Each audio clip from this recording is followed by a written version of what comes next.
Hi, and welcome to this session on how to build diversity in cybersecurity teams. My name is Ian Lowe, and I will walk you through some of the experiences I have had in expanding the diversity in my teams. So, why is diversity important? Well, the world has become smaller, and threat sources are also diversified. We are more connected than ever before, and threats are definitely coming from a very varied source of attackers. You would need diversity in thinking in your team to overcome this diverse source of threats. Many companies are increasingly embracing diverse perspectives and backgrounds to drive success and innovation. The first wave of diversity building was looking for people from different backgrounds. This mainly involved people from different sectors, different race, different culture, and different geographical locations. But we've also got to look at gender mix and education background mix. Diversity in gender for hackers are also changing, and we need to match that diversity. So here are some numbers. When I was the Director of Government Cybersecurity Operations in GovTech, Singapore, I increased the number of women in cybersecurity from 5% in 2016 to about 40% in 2018. I've also looked beyond the typical engineering, computer science, computer security folks and get about 20% staff with non-IT background. With the change in the cybersecurity job roles, so must the mindset of the people running it. Therefore, I start looking for different backgrounds. For example, psychologist tends to be a good hire because they can help analyze the mind of the attacker. Mathematicians and economists are great for threat hunting as they understand patterns better than most engineers. We need to look beyond hard IT skills to have a more holistic view of the situation and the controls we can put in. I've also managed to increase the conversion rate for interns from 20% in 2016 to about 50% in 2018.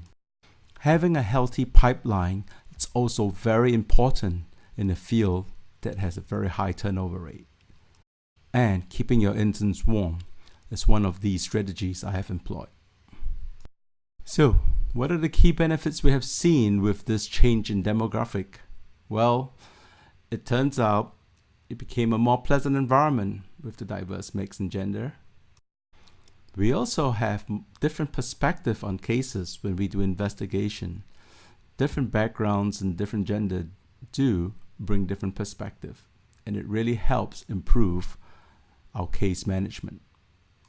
In terms of idea generation and brainstorming, we have seen great improvement in team dynamics and in the quality of ideas generated.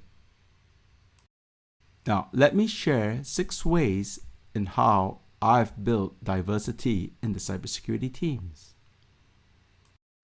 The first thing we did was to ensure that we had a corporate diversity policy. Folks need to know that there is a drive from the highest level of the organization to improve diversity in the organization. This is very important to get the buy-in from all the recruitment staff and members of your team in accepting the diverse demographic. Next is to get a creative recruitment practice. Do not just put up recruitment in the School of Computing or in the School of Computer Security. And do make it a point to attract people from all demographics, including different genders. You have to ensure that your recruitment practice is not biased to a specific demographics. The aim is to be more inclusive in all the ways we do recruitment. Now that we've got the HR practice, the next step is to ensure that they do not reject applicants blindly. The HR and the talent acquisition team should not engage in stereotyping. Employees should not mock other disciplines or background. For example, if you introduce a non-engineer to an engineering team, they might get some resentment. This behavior needs to be checked.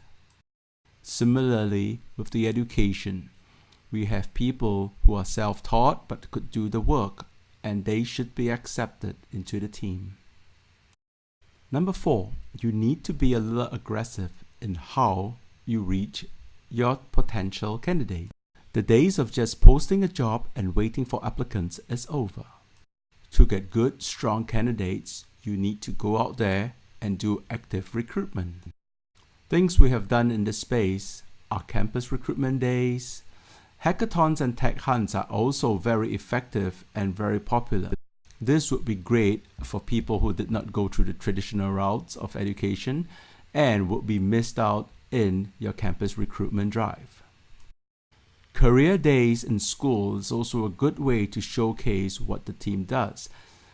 Unfortunately, the greater public still does not have a good appreciation of the type of jobs in cybersecurity. We should also try to source from other departments within the organization. Let some people have a chance to try out cybersecurity, and these can be published in your company newsletter or internal recruitment days. Today, most companies have different unique attractions that they offer. In terms of the new generation, some of these matter to them, and it pays to actually advertise some of these things that you have. Could be a fun environment, could be the mission that you have, could be as simple as the dress code you have and the food, even if it's not from your office or near your office. Training opportunities is also a big draw for the new generation.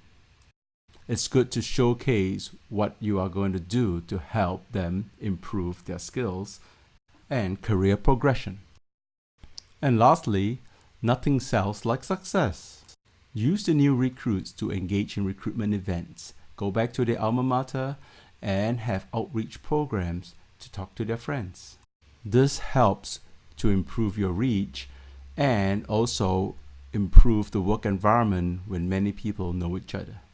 I have often used interns to help spread the word for people to apply for jobs in the organization, and this has seemed to be a very effective method. Well, that's all I have for today's short session, so thank you for your time, and feel free to reach out to me if you have questions regarding this area. Thank you.